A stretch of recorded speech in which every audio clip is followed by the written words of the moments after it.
Welcome back to Biology Lectures with Sonam. In this video lecture, I'm going to discuss about levels of biological organization. यहाँ पे हम biological organization के levels की बात करेंगे. तो यहाँ पे बात की जाएगी from the large scale to small scale. किस तरीके से जो life है वो present है यहाँ पे. तो सबसे पहला level है biosphere. बायोस्फीयर की अगर हम बात करें तो earth as a whole is called biosphere. Means earth जो है इसको हम बायोस्फीयर बोल सकते हैं. मींस अर्थ के का जितना भी पार्ट है उसमें लाइफ एग्जिस्ट करती है. इवन फ्रॉम स्पेस अगर हम अर्थ को देखें तो इस तरीके की इमेज जो है वो शो होती है. मींस यहाँ पे जो ग्रीन कलर है ये फॉरेस्ट लैंड है या फिर जो लैंड एरिया है, और जो ब्लू है दिस इज वाटर. तो दोनों ही जो लैंड है चाहे वो वाटर है, लैंड में भी जो लाइफ है वो डिफरेंट फॉर्म्स में प्रेजेंट है और वाटर में भी जो डिफरेंट एक्वेटिक ऑर्गेनिजम्स हैं वो प्रेजेंट होते हैं. इवन अगर हम अर्थ के एटमॉस्फेयर की बात करें, मींस जो स्पेस है यहाँ पे, इसमें सभी में organisms, micro organisms, different birds present हैं. तो अगर हम अर्थ के एटमॉस्फेयर की बात करें तो एटमॉस्फेयर में up to the several kilometers जो है वो लाइफ प्रेजेंट है.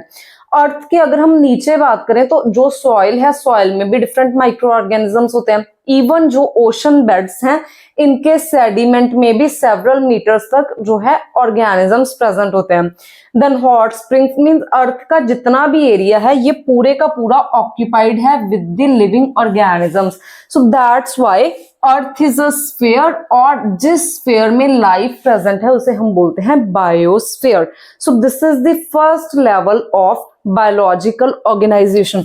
अगर हम इस now this is the broad scale. अब हम स्मॉल स्केल पे मूव करेंगे कि किस तरीके से जो डिफरेंट लेवल्स हैं बायोलॉजिकल ऑर्गेनाइजेशन के. तो सेकंड लेवल है यहाँ पे इकोसिस्टम. अब इकोसिस्टम का मतलब क्या है? अगर हम डेफिनेशन की बात करें तो ecosystem consist of all the living organisms which are interacting with the non-living components, for example the water, wind, air, temperature in a particular area is called as the ecosystem.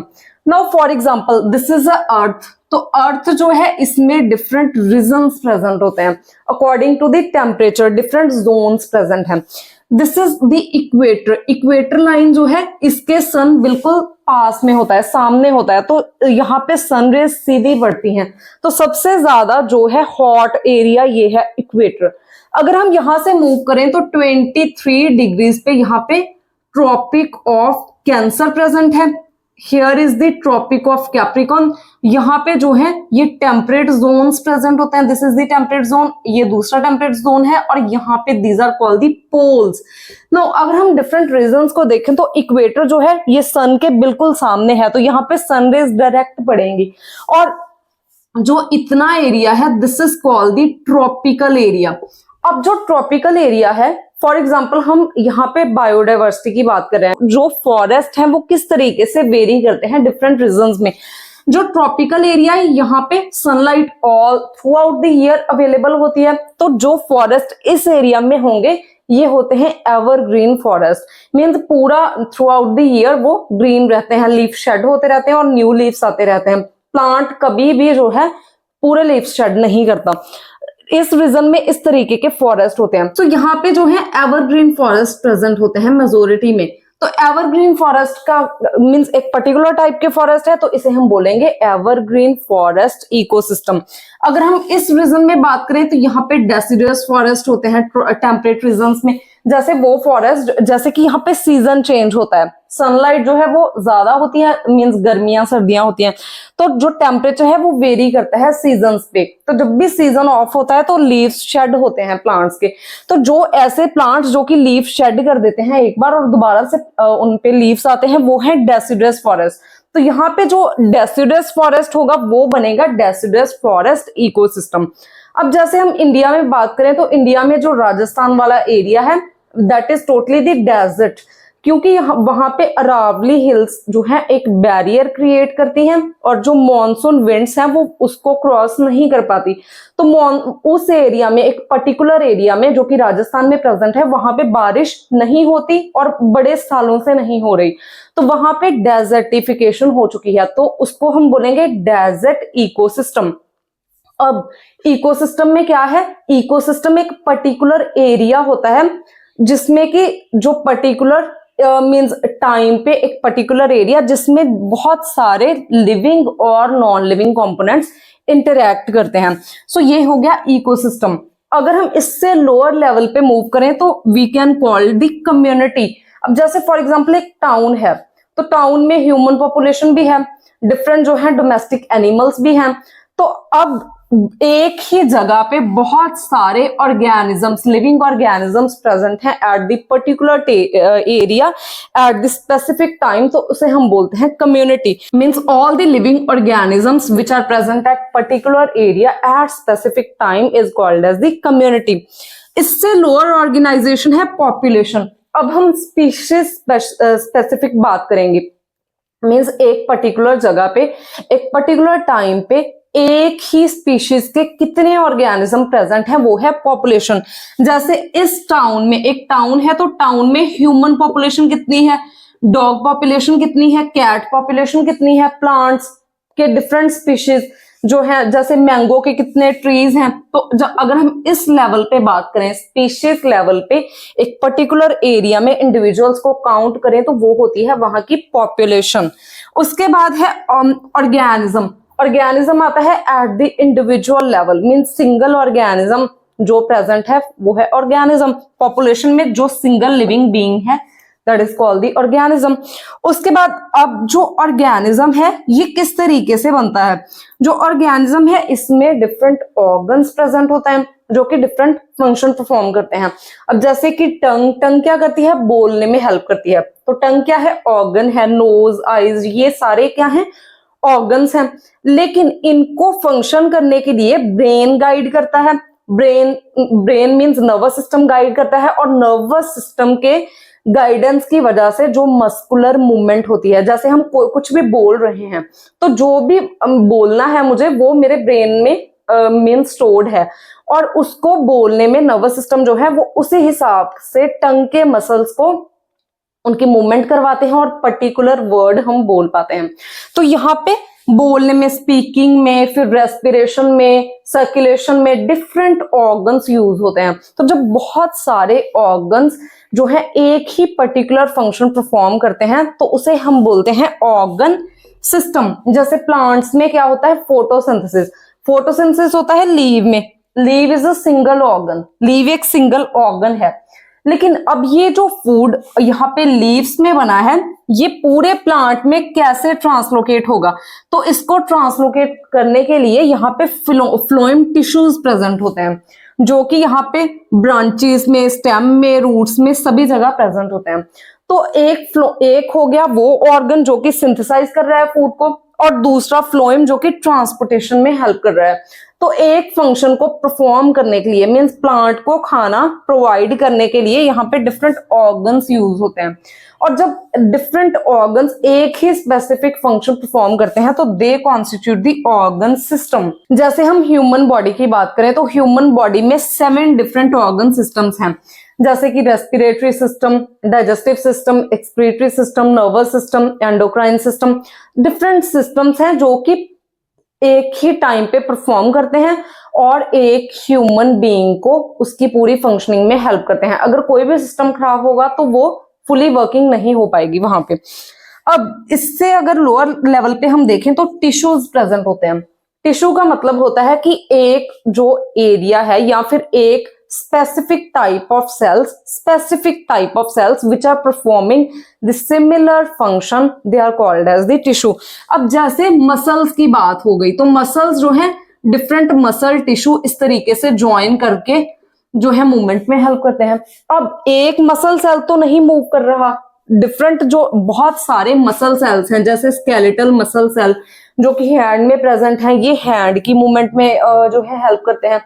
जो visceral muscles होते हैं वो विसरा की movement में help करते हैं।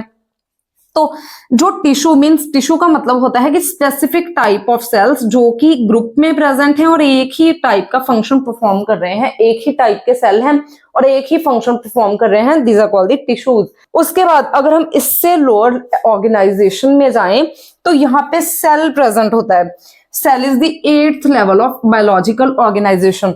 Means जो life है वो सेल से ही एग्जिस्ट करती है। अगर हम देखें तो सेल मीन्स एक ऐसी फॉर्म है जिसमें लाइफ एग्जिस्ट कर सकती है। अब जो ऑर्गेनिज्म है, यहाँ पे हम ऑर्गेनिज्म की बात कर रहे थे, तो ऑर्गेनिज्म सिंगल सेल्ड भी हो सकता है, वो भी अपनी लाइफ के पूरे फंक्शन परफॉर्म करेगा, और मल्टी सेलुलर भी हो सकता है, जैसे कि ह्यूमन, जिसमें different billion trillion of cells हैं और वो जो है मिलके फंक्शन परफॉर्म करते हैं और इसकी वर्किंग में हेल्प करते हैं।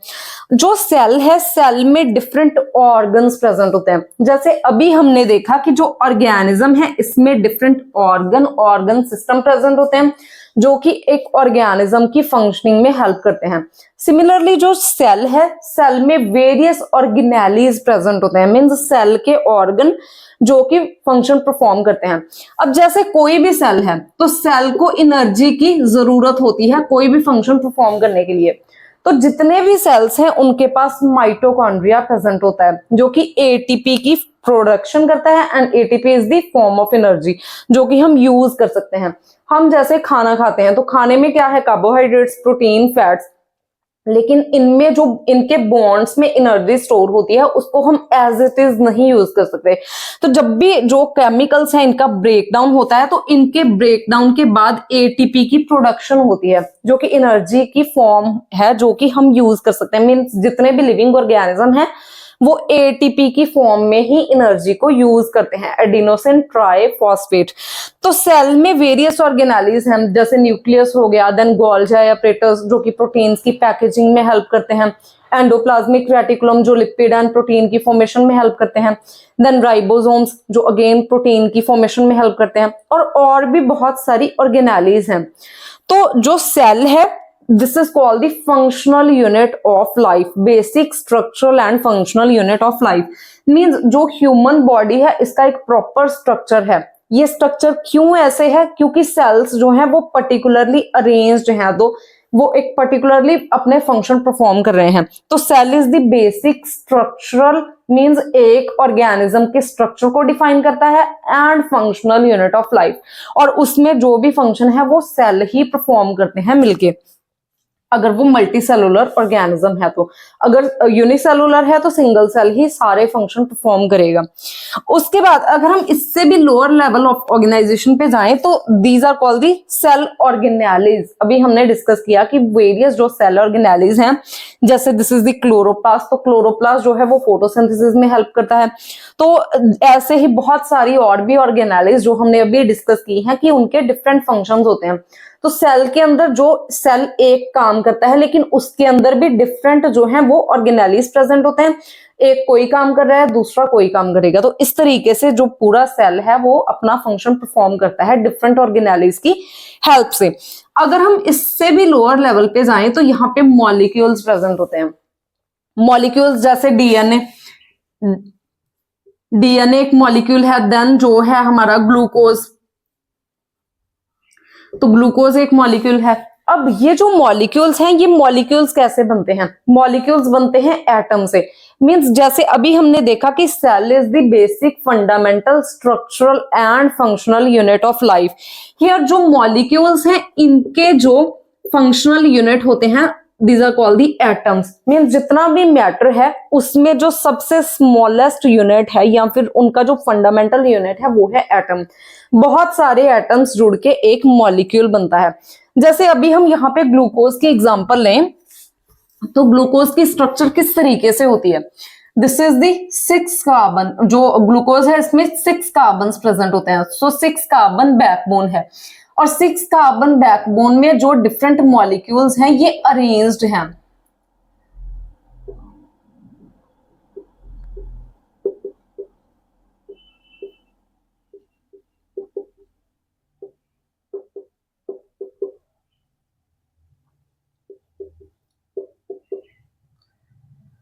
सो this is the C6H12O6 means 6 इसमें कार्बन के एटम है, 12 जो है वो हाइड्रोजन के एटम है, 6 ऑक्सीजन के एटम्स हैं। तो एक मॉलिक्यूल को बनने के लिए बहुत सारे एटम्स लगते हैं। This is the carbon atom, यहाँ पे हाइड्रोजन एटम है, यहाँ पे ऑक्सीजन एटम है। तो डिफरेंट जो एटम्स हैं ये जुड़ के एक मॉलिक्यूल की फॉर्मेशन करते हैं। तो दीज यहाँ पे these are called the atoms. So this is all about the levels of biological organization. If you find the content useful, please like and share the video and subscribe to my channel Biology Lectures with Sonam.